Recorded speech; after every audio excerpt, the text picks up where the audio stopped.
19 years ago, Oklahoma City became the site of what was, at the time, the deadliest terrorist attack on American soil.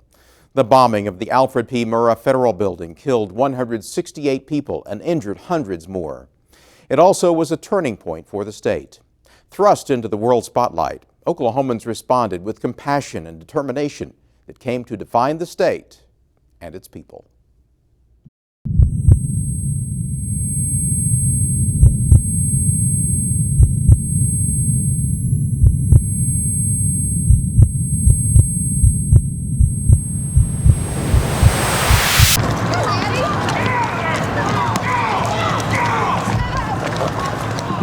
I lived about 7 miles north of downtown, and I was leaving my condo to go to class that day. I was finishing my MBA at Oklahoma City University, and felt the ground shake and heard some noise. And I think first thought was it was a gas explosion.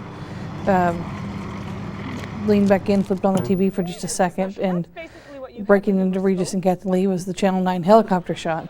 I'm Tammy Payne in the TV9 newsroom. If you are anywhere downtown, you probably heard it and felt it. An explosion of some kind downtown Oklahoma City. Take a look at this picture. This is our tower cam shot, a plume of smoke rising in the air.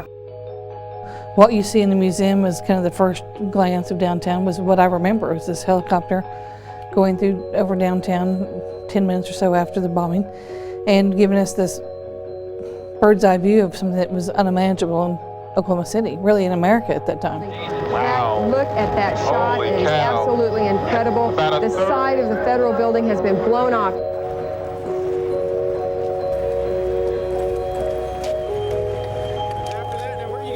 Mayor Ron Nork put together a task force of 350 members from people of all walks of life, of all backgrounds in Oklahoma City. The most collaborative and inclusive process at the time, and probably still to this day, of involving people at all levels. Design started coming to Mayor Ron Nork's office the next day.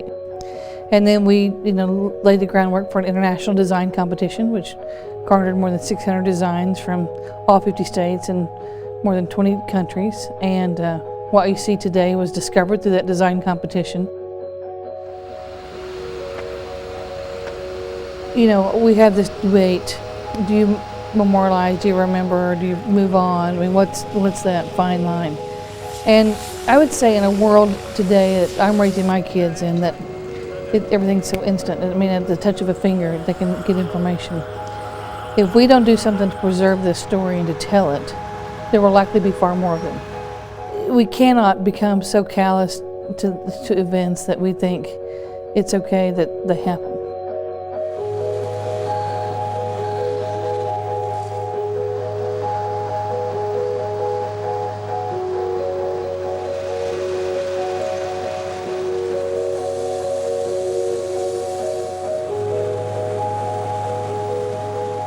Outside, we want the visitor to understand the symbolic elements. You see the 901 gate, the moment of innocence before, the 903, which is the moment after, and where healing began. And those two four-story gates frame the moment of 902. We don't say 902, we don't say Timothy McVeigh. We say the names of the 168 people, and those are bookended by those two large bronze gates.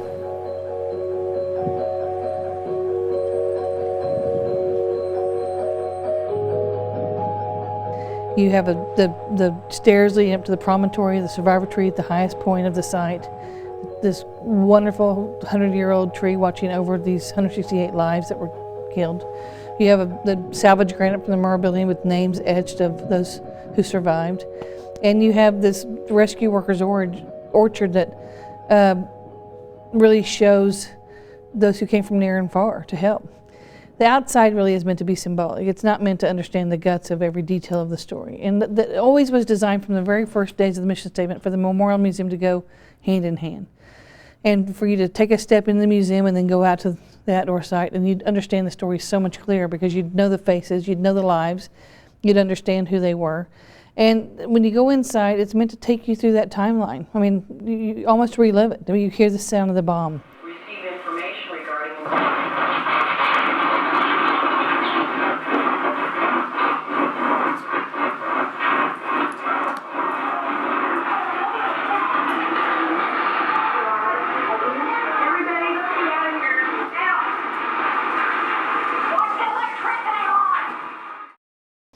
You're in a moment of the Murrah building, you understand how normal it was, and all of a sudden you hear the sound of the bomb, and you see the helicopter shot, and life has changed. Chaos evokes. The world watches. You hear from survivors. You hear from rescue workers. You hear from the news media of what it takes to pull this off. You begin the investigation trail, and you understand where they're looking at for pieces of evidence. You understand why it's important that these urban search and rescue teams, 11 of them, are coming from around the country to help our firefighters search and recover, because it's more than just what we can do. I mean, we needed the expertise of what the government had put in place. We want to show that a city that was prepared and had been trained and to react. I mean, you can't take that for granted. We all go through training and all this. You never know when you're going to need it. You know, the fact that our city leaders had been trained and were prepared, and how they responded and worked together, unmatched. You didn't see our governor and mayor fighting on the news. It didn't happen. They worked together. They were friends. That kind of life is a story we want people to understand, that there are ways to go about dealing with things, good and bad. It doesn't have to be a mass disaster. It could be an everyday hiccup in our lives, but there are ways to deal with it, and we can learn those lessons by going to the museum and understanding it. To understand the senselessness of violence, to understand McVeigh, may have been irritated about some things, but there are other ways to resolve his conflict than killing 168 innocent people.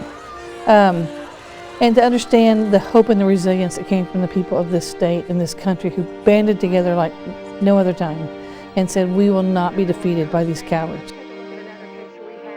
The Gallery of Honor, where you see all 168 faces, and almost every family has given us an item to remember their loved one by, that's about as powerful for me as it gets, because it reminds me so much of the innocence and the human lives that were taken. And that's the human side of it that I am personally intrigued by, because I think we're now 19 years past. So those who were killed would have been 19 years older, and their kids are 19 years older, and life has gone on. These people were like you and I. They weren't faceless American bureaucrats working in some building, which they've been called. That's not it at all. They're normal, everyday, outgoing people doing great work, and we're at the wrong place at the wrong time. They happen to be at work, most of them, or visiting a government building, getting a service. I mean, they weren't fighting a war. They weren't trying to create a war. They were doing normal, everyday activities. I think our challenge is, in a day and age of teaching kids that are controlled by their thumbs, how to humanize these people when they sometimes will kill that many in the afternoon on a war game. They know it's a war game, but this was real life. And how do we make that connection where we teach them the difference between what's on screen in a video game and what's on screen as news footage, and it's an archival footage that is unbelievable. I mean, how do we teach that? And that's a challenge we're going to have from now on, that we're going to have to show people that this isn't a war game you're playing upstairs in the video game. This is a archival news footage shot in 1995 with different kind of cameras than we shoot with today. Not as clear and not as pretty, but folks, it's real life stuff. Can we remember what it felt like on April 19, 1995? Can we remember that day when our innocence was taken and we had to figure out how to come together? And it really doesn't matter if you're red or blue state or Republican or Democrat. What matters is we're Americans, and we have to figure out how to come to the middle and unite. And the far left, the far right have got to figure out how to come to the middle and unite. And those are basic lessons that you can learn from Tim McVeigh's story, from Congress in 1996 when there was a government shutdown. I mean, all these life lessons that happen in this timeline are stories that we can teach kids today that are real life, factual lessons that have happened in recent years that you can show the difference that people can make individually.